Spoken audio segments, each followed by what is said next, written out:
no capítulo 2, versículo 32. E eu queria refletir com a amada igreja no seguinte tema esta noite: o chamado à salvação.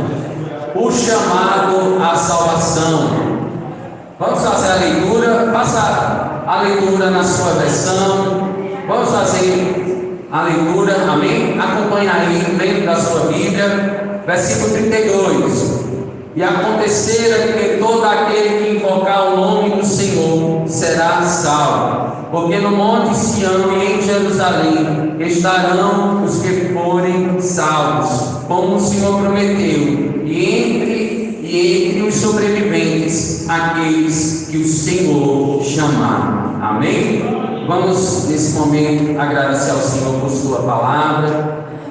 Ó Deus, nós queremos te agradecer, ó Deus, por tua palavra que será ministrada aos nossos corações. Te pedimos, ó Deus, que o Senhor ilumine a nossa mente para compreender a tua bondade, ó Deus, as tuas misericórdias que não têm fim, elas são a causa de não sermos consumidos. Grande é a tua fidelidade, como disse Jeremias. Ó Deus, sabemos que a tua palavra não volta para o Senhor vazia, mas ela cumpre um propósito definido, que é, ó Deus, de maneira bem-aventurada salvar aqueles que creem no teu Filho Jesus Cristo. Faz o teu reino avançar nesta noite. Fala com cada ouvido aqui, ó Deus. Teu Espírito Santo tem acesso ao nosso coração e à nossa mente. Em Cristo Jesus, assim te oramos e te rendemos graças por tudo, em nome de Jesus. Amém. Queridos, podeis assentar-se.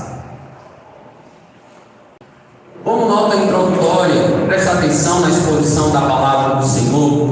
Existe um chamado do Senhor milenar, por todos os séculos, podemos dizer assim, para que todo aquele que invocar o seu nome, como disse Joel, será salvo. A promessa de Deus por intermédio de Joel afirmava que o Espírito Santo viria sobre toda a carne, o que inclui homens, mulheres, jovens, idosos, judeus e gentios. E no dia de Pentecostes, narrado em Atos Apóstolos, capítulo 2, pessoas de várias nações estavam reunidas, e por meio do Espírito de Deus, que todos os presentes são lembrados das maravilhas de Deus. Atos Apóstolos, capítulo 2, versos 5 a 11. Portanto, o apóstolo Pedro, ele afirmou que o Espírito Santo, sobre o qual Joel havia escrito, havia vindo e estava dando poder aos cristãos para louvar a Deus em várias línguas, compreendidas pelos judeus e pelos gregos, que se encontravam reunidos em Jerusalém, vindo de diversas partes do Império Romano. Pois bem, quando nós observamos a profecia de Joel, mantenha a sua Bíblia aberta. Joel, no capítulo 1, versículo 1, palavra do Senhor que foi dirigida a Joel, filho de Petuel. Nós observamos que esta profecia ela foi entregue a Joel, e Joel, como um dos profetas menores da Bíblia, tendo uma das suas primeiros escritos na antiga aliança. Dentre eles estão também, além do profeta Joel, Oséias, Amós, Obadias, Jonas, Miqueias, Naum, Abacuque, Sofonias, Ageu, Zacarias e Malaquias. Então são esses os profetas menores, conhecidamente na antiga aliança. E o nome Joel significa Javé, é Deus, sendo que a sua profecia ela foi escrita no ano 830 a.C. E observe, queridos, que o contexto aqui da passagem era justamente, estava diante do povo da antiga aliança. Nesse contexto aqui, há um juízo parcial do Senhor, local do Senhor, aonde o Senhor enviou uma praga, gafanhotos devoradores sobre o campo. A gente consegue observar esse contexto nos versículos 4 a 7 do capítulo 1 de Joel, mas eu quero ler apenas o versículo 4. Joel 1,4 nos diz: o que o gafanhoto cortador deixou, o gafanhoto migrador comeu. O que o migrador deixou, o gafanhoto devorador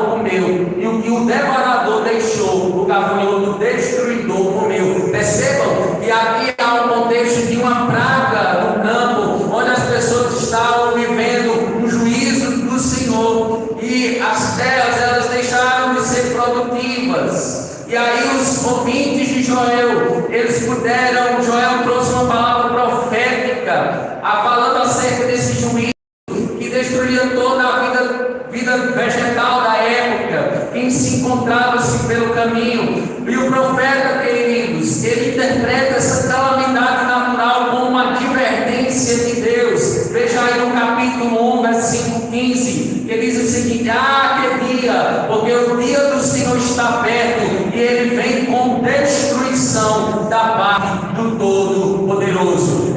Nós cantamos: o Rei está voltando. E o capítulo 2, o versículo 1, ele se cumpre na vinda de Jesus. Veja aí o que diz o capítulo 2, versículo de Joel: toquem a trombeta em Sião, e dei o alarme do seu santo monte, que todos os moradores da terra tremam, porque o dia do Senhor está chegando, já está próximo. Então, se cumpre a profecia de Joel para aqueles israelitas que estavam temerosos, estavam com medo, estavam tendo as suas lavouras destruídas, mas de maneira completa e inteira vai se cumprir no retorno de Cristo Jesus, e que está próximo. O Messias de Deus está vindo com seus santos anjos fazer a separação entre o joio e o trigo, entre aqueles que estão à direita do Pai e aqueles que estão à esquerda do Pai. Quando nós observamos esta profecia, queridos, há um juízo, há uma anunciação de calamidade, mas envolve tudo isso a perda incalculável financeiramente daquele povo. Não somente não haverá colheita, mas o gado e as ovelhas, como também as pessoas, vão perecer por falta de alimento. Veja aí o versículo 18 do capítulo 1: como geme o gado, as manadas de bois estão inquietas, porque não tem pasto, também os rebanhos de ovelhas estão sofrendo. Perceba o contexto. Mas aí, diante da calamidade, diante desse prelúdio do juízo apocalíptico vindouro de Deus, Joel, a partir do capítulo 2, ele dá a saída ao povo, ele dá a solução ao povo, e ele diz ao povo: se arrependam, porque o Senhor vai voltar, e certamente aqueles que se arrependerem, aqueles que lançarem a sua fé no Senhor, não serão confundidos, não serão frustrados. Em outras palavras, não serão abandonados, não serão certamente esquecidos, porque para escapar do desastre maior, ele chama o povo, Joel, a uma santa assembleia, para que esse povo pudesse jejuar. Veja aí o versículo 14: proclame um santo jejum, convoca uma reunião solene. Então ele chama o povo para congregar, ele chama o povo para se arrepender, a vestir roupas de saco, para se arrepender no pó e na cinza, por causa dos seus pecados que fazem separação entre eles e o Senhor. Então, queridos, nesse sentido, o povo de Israel, uma vez que pudesse arrepender dos seus pecados, diz o texto no capítulo 2, veja aí o versículo 18: então o Senhor teve grande amor pela sua terra e se compadeceu do seu povo. Eu quero te dizer que a misericórdia do Senhor, nas palavras de Tiago, o meu irmão de Jesus, elas excedem o seu juízo. O fato de nós estarmos aqui é porque as misericórdias do Senhor, elas se renovaram na minha vida e na sua vida hoje. Então a sua misericórdia excede o seu juízo. Então o Senhor mostrou as palavras: zelo por sua terra e teve piedade do seu povo. E em seguida nós vemos a promessa de restauração da terra e das colheitas. A gente vê isso, a promessa da restauração no capítulo 2, versículos 21 a 22. E o povo mais uma vez, ele teria fartura e saberia que o Senhor está no meio do seu povo. Eu quero dizer, o Senhor Jesus está aqui no nosso meio. Ele tem restauração para minha e para a sua vida. Quem crê nisso, diga amém. Amém. Glórias a Deus por isso, porque o povo mais uma vez contemplaria a bondade do Senhor.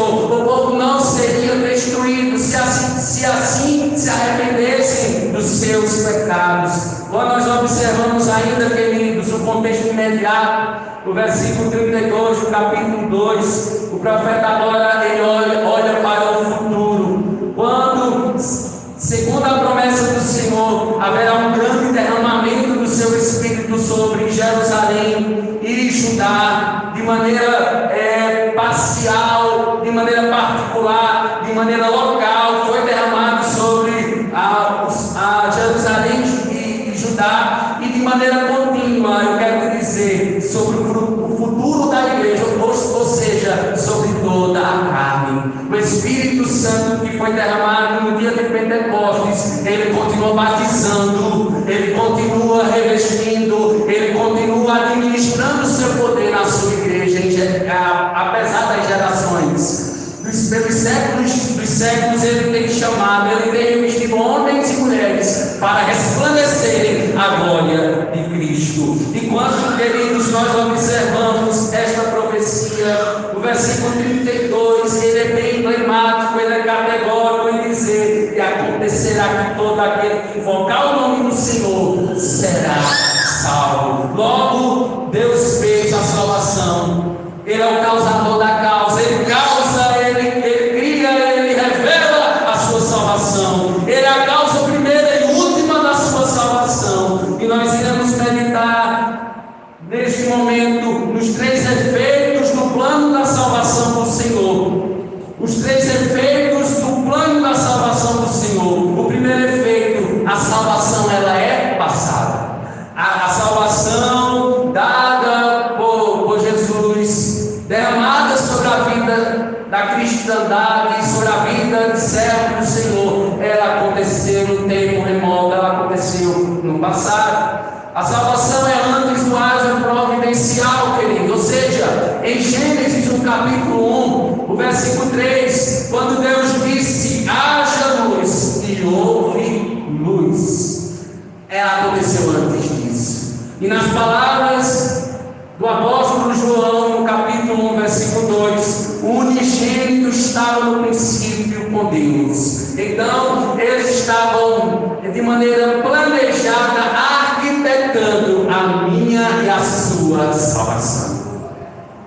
É lindo a gente entender que o mesmo Deus que disse assim: façamos o homem a nossa imagem e a nossa semelhança. Esse mesmo Deus que é único em três pessoas, o Pai, o Filho e o Espírito Santo, esse mesmo Deus que é único, ele estava arquitetando, ele é o arquiteto do universo, ele é o relojoeiro do universo, ele é o Deus atemporal, e é ele que arquitetou a nossa salvação antes de todas as coisas vierem à existência. É esse Deus todo-poderoso que João, na ilha de Patmos, ele tem um vislumbre da glória de Deus no rosto de Cristo. Em Apocalipse 13, versículo 8, o nosso Senhor Jesus Cristo disse ao seu servo: o cordeiro foi morto desde a fundação do mundo. Era o plano do Senhor. O Senhor sempre teve um plano A, e o plano A foi entregar o seu filho. A da minha vida e da sua vida não existe plano B. O plano A sempre existiu. O Senhor não muda os seus decretos, mas o Senhor firma as suas balizas e seus fundamentos eternos. Apesar do tempo se deteriorar, mas o nosso Deus, ele não se deteriora. O nosso Deus, ele é santo. O nosso Deus, ele é grande. O nosso Deus é o mesmo ontem, hoje e será para todos sempre. Queridos, sobretudo antes de todas as coisas serem criadas e vierem à existência, o Pai, ele tinha um plano de salvação que seria executado no Filho, porque Deus prova o seu amor para conosco.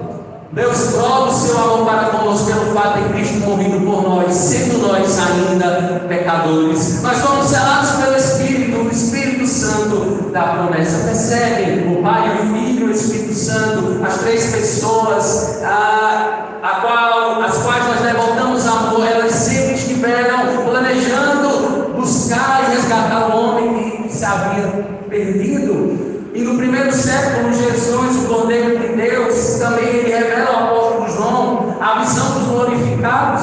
Por exemplo, quando nós abrimos em Apocalipse, no capítulo 7, os versos 9 a 10, nós temos a visão, uma grande visão de uma grande multidão que ninguém podia contar, de todas as nações, tribos, povos em pé diante do trono e do Cordeiro, e clamavam com forte voz, dizendo: ao nosso Deus que está no trono e ao Cordeiro pertence a salvação.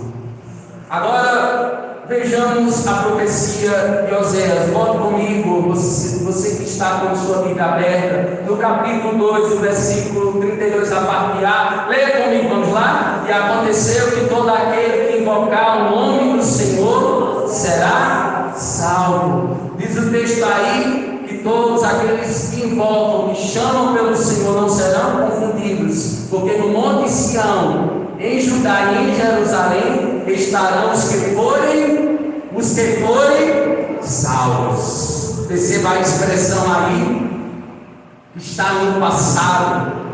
A salvação, ela é passada, aconteceu no passado distante, antes mesmo de Abraão, Isaac, Jacó e José do Egito, os patriarcas vierem à existência. Antes de Noé, é antes de tudo a minha e a sua salvação. Em outras palavras, de Jerusalém para o mundo. A promessa salvífica feita no passado incluiu gente de toda etnia, todos que creem no nome do Senhor Jesus Cristo, os que de antemão foram salvos para as boas obras. Abra comigo Romanos no capítulo 9, veja aí Romanos no capítulo 9, versículo 29. Romanos no capítulo 9, melhor dizendo, Romanos no capítulo 8, versículo 29.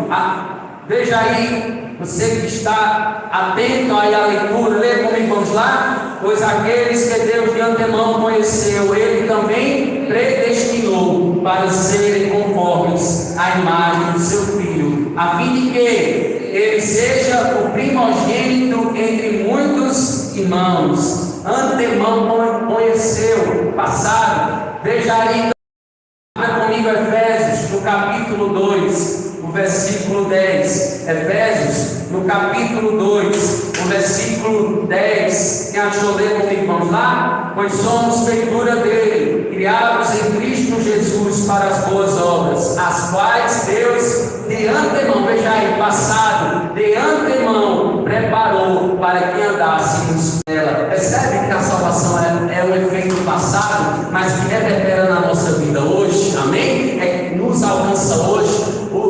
Jesus, ele foi morto, e é como se na consumação de todas as coisas, a gente ilustrativamente pode dizer que quando você joga, por exemplo, uma pedra em um rio, em um lago, o que acontece?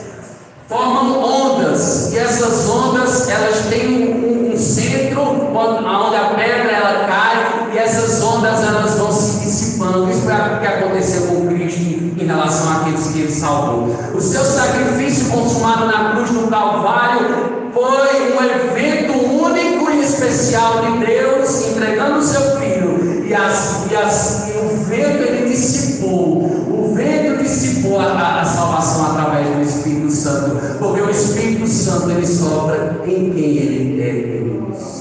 Ele faz a vontade dele, do Pai, porque a vontade do Pai ela tem que ser feita. Foi assim na vida de Jesus, e é assim na vida do Consolador amado, é assim na vida do Espírito Santo da verdade. Irmãos, nesses dois textos o apóstolo Paulo revela a nós, os filhos do Senhor, da nova aliança, que a salvação é um ato exclusivamente da parte de Deus, na pessoa bendita de Jesus Cristo. E nisso nós devemos ser gratos pela sua escolha incondicional no passado, e Ele nos salvou para a sua glória. Portanto, quer comais, como disse Paulo, quer bebais, quer façais qualquer outra coisa, fazem tudo para a glória de Deus. Lemos Coríntios capítulo 10, versículo 31. Mas o segundo efeito salvífico, do chamado eficaz do Senhor, é que a salvação é uma promessa, queridos. Amém? Repita comigo: a salvação é uma promessa. Como é que a gente enxerga essa promessa, queridos? Aqui, não é somente aqui, mas em Gênesis e Apocalipse nós encontramos a promessa salvífica. A história da salvação do homem, a história da salvação do homem perdido mediante Jesus. O evangelho primitivo ele foi pregado justiça, e tantos outros santos servos no passado, que falaram acerca da promessa messiânica. Em Gênesis 3,15 é anunciado: do descendente da mulher nascerá um que pisará a cabeça da serpente. É uma promessa. Dando continuidade à promessa aos patriarcas, iniciando com a aliança feita com Abraão em Gênesis 12, versículo 3. Em Abraão seriam benditas todas as famílias da terra. E diz o texto de Gênesis 15:6, que Abraão creu no Senhor e isso lhe foi imputado como justiça. O escritor aos Hebreus disse em Hebreus, no capítulo 11, versos 8 a 10, acompanhe, você não precisa abrir, acompanhe a leitura. Pela fé, Abraão, quando chamado, obedeceu, a fim de ir para um lugar que devia receber como herança, e partiu sem saber para onde. Pela fé, peregrinou na terra da promessa, como em terra alheia, habitando em tendas com Isaac e Jacó, herdeiros com ele da mesma promessa, porque Abraão aguardava a cidade que tem fundamentos, da qual Deus é o arquiteto e construtor. Quem aqui aguarda a cidade santa? Queridos, o Senhor é arquiteto e construtor. Ele está fazendo uma morada belíssima, exuberante. Nós não temos como calcular a grandiosidade desta cidade, mas como o Marcos Gramponato, ele disse, em um dos sermões, ele ministrando, ele disse que não tinha muito interesse em relação às ruas de ouro, ele tinha interesse em ver o seu Jesus, e estar diante do seu Senhor, que é incomparavelmente melhor, e dizer a Ele: muito obrigado, Jesus, e passar a eternidade dizendo: obrigado, Jesus, obrigado, Jesus, obrigado, Jesus. Queridos, nós temos que entender que a face adorada ela é mais sublime do que qualquer ouro e de qualquer prata, ó Deus, aqui desta terra e além desta terra, porque o nosso Jesus, ele morreu no meu seu lugar para nos dar algo da parte de Deus, que vem do divino, que é a salvação. Porque a salvação é um fato sem igual, é um acontecimento sem igual, é uma promessa, e esta promessa, queridos, traz libertação. Essa promessa trouxe libertação na antiga aliança ao povo do Senhor. O povo do Senhor viveu tempos de guerras militares e foi vitorioso por causa do Senhor. A exemplo disso, o rei Davi, no Salmo 20, o versículo 7, ele vai dizer: uns confiam em carros, outros em cavalos, mas eu farei menção e confiarei, esperarei no meu Deus, o Deus da minha salvação.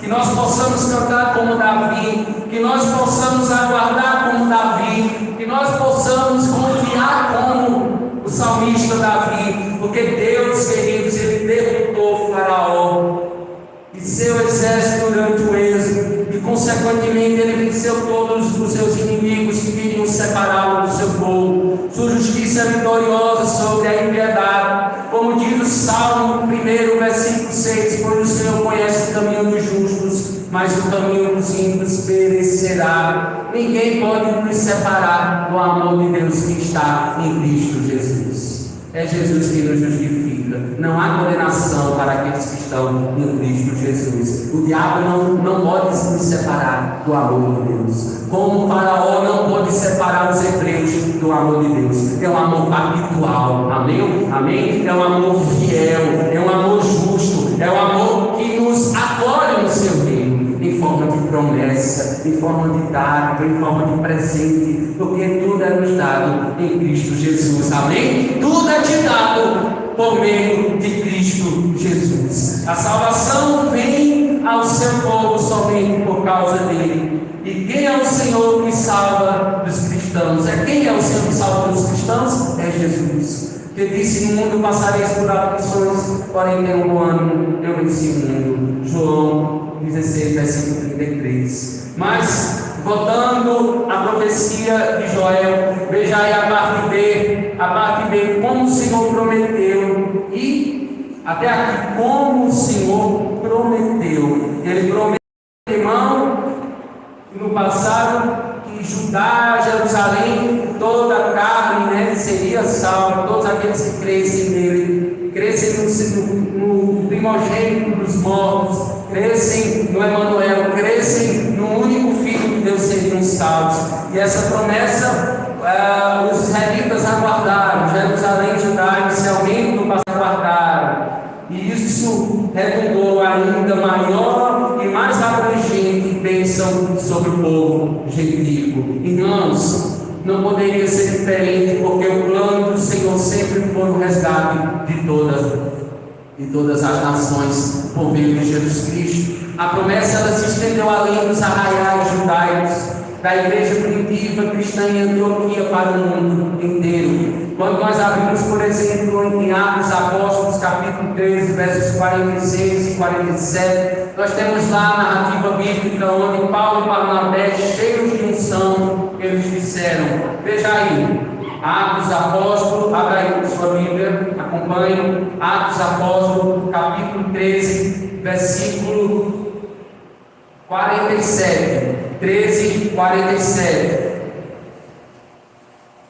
Atos dos Apóstolos, capítulo 13, versículo 47. Vamos ler todos, amém? Leia na sua versão lá, porque o Senhor assim nos determinou. Eu coloquei você como luz dos gentios, a fim de que você seja para salvação até os confins da terra. Uma palavra direcionada a Paulo e a Barnabé, que se cumpriram nas nossas vidas. No século XXI, isso alcançou a mim, a minha vida e a sua vida pela graça de Deus.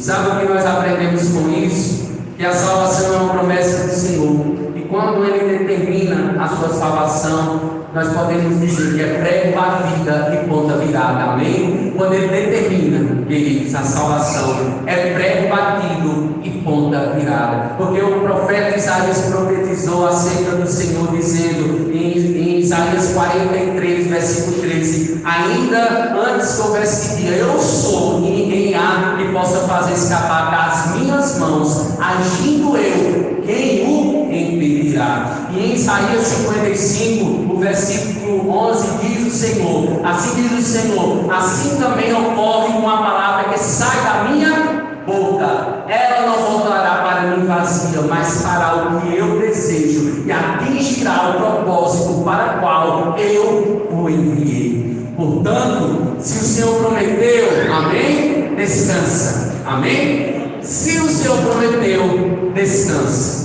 Se o Senhor prometeu, entrega ao Senhor.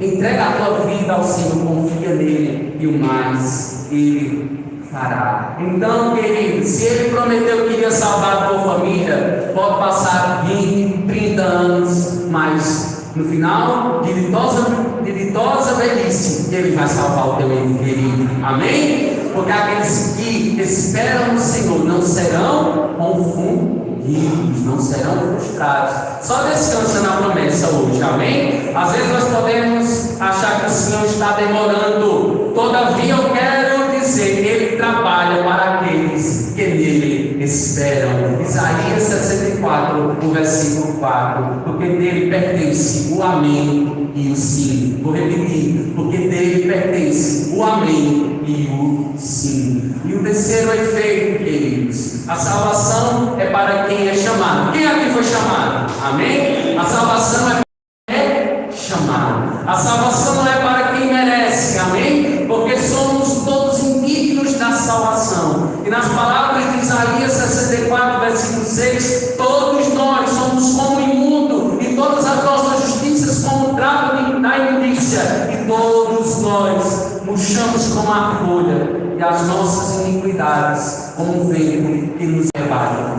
Queridos, a salvação, nós também, como foi cantado aqui, ousado amor, nós não podemos comprar nem merecê-la. A salvação não podemos comprar, pois nem o ouro, nem a prata do mundo inteiro chega perto do tesouro em vasos de barro incalculável do chamado eficaz do Senhor para a salvação do seu povo. Olhe novamente para mim, olhe novamente comigo, perdão. Veja aí em Joel no capítulo, mantenha a sua Bíblia aberta, Joel no capítulo 2, o versículo 32, 2:32, a parte final. Leia comigo, vamos lá? E entre os sobreviventes, aqueles que o Senhor chamar. Amém?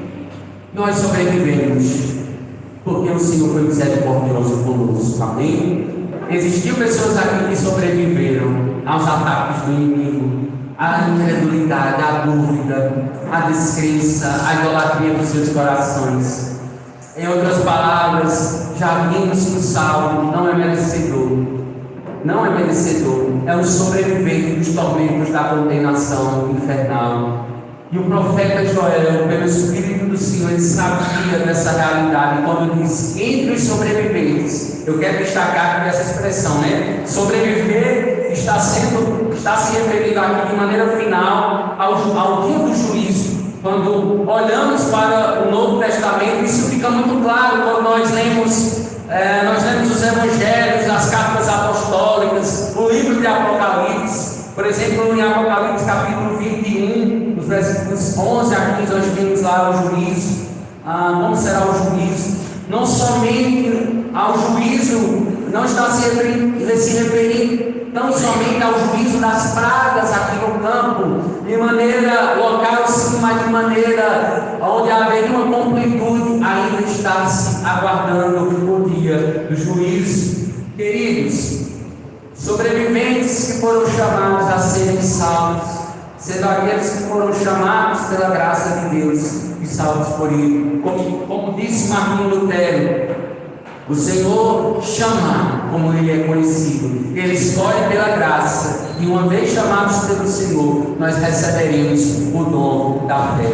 Eu quero destacar a expressão, aqueles que o Senhor chamar. Joel certamente ele estava afirmando acerca daqueles que recebem o livramento do Senhor. E Jesus disse certa feita, abra comigo Mateus no capítulo 22. Mateus no capítulo 22, versículo 14. Capítulo 22 de Mateus, o versículo 14. Quer ler comigo? Vamos lá? Porque muitos são chamados, mas poucos são escolhidos. Vamos ler novamente? Vamos lá? Porque muitos são chamados, mas poucos são escolhidos. Jesus, querido, não falou isso à toa. Há um contexto aqui, há uma parábola, a parábola do grande banquete, a parábola do grande banquete. Jesus volta e meia falava por intermédio de parábolas, comparações, com o objetivo de ensinar os seus discípulos acerca do reino de Deus. E ele quis dizer aqui que nem todos quererão nele pela fé, e por isso não serão o quê? Escolhidos.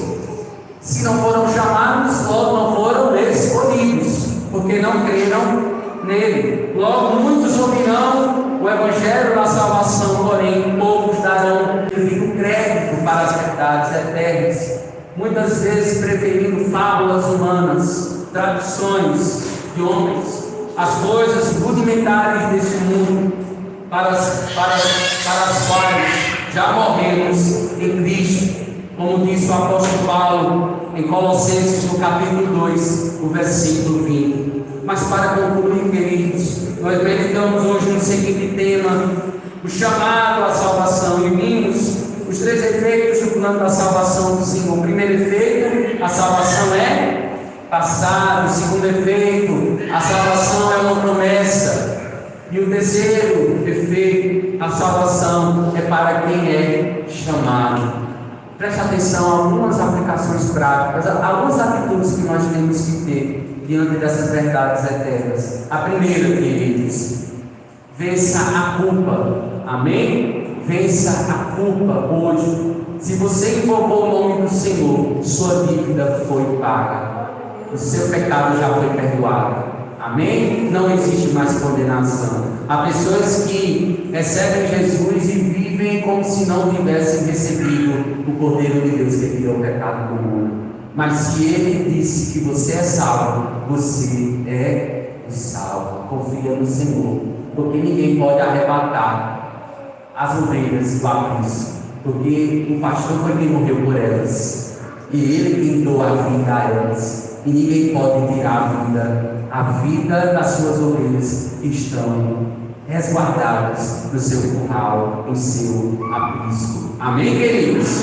Então confia nas promessas desde que Deus vença a ansiedade hoje, vença a tristeza, verbalizando a palavra do Senhor, declarando a palavra do Senhor na sua vida, na sua vizinhança, na sua família, no seu ambiente de trabalho. Porque Romanos 8, versículo 1 diz, a salva diz que agora nenhuma condenação há para aqueles que estão em Cristo Jesus. Uma segunda aplicação, queridos, para a minha vida e para a sua vida. Quando enfrentar o vale da sombra da morte, quando enfrentar as crises financeiras e emocionais, lembre-se de que a sua maior herança está guardada. Amém? A sua herança está guardada. E essa esperança, ou essa herança, melhor dizendo, ela é inabalável. Tudo aqui vai passar. A traça e a ferrugem vão corroer. O ladrão pode roubar, mas a esperança viva do crente não pode ser cancelada. Amém? Nós vivemos tempos onde as pessoas estão sendo canceladas na internet, mas eu quero dizer, a sua esperança de salvação, ela não pode ser cancelada. Amém? Porque Jesus que atesta e traz o testamento vigoroso do Pai que você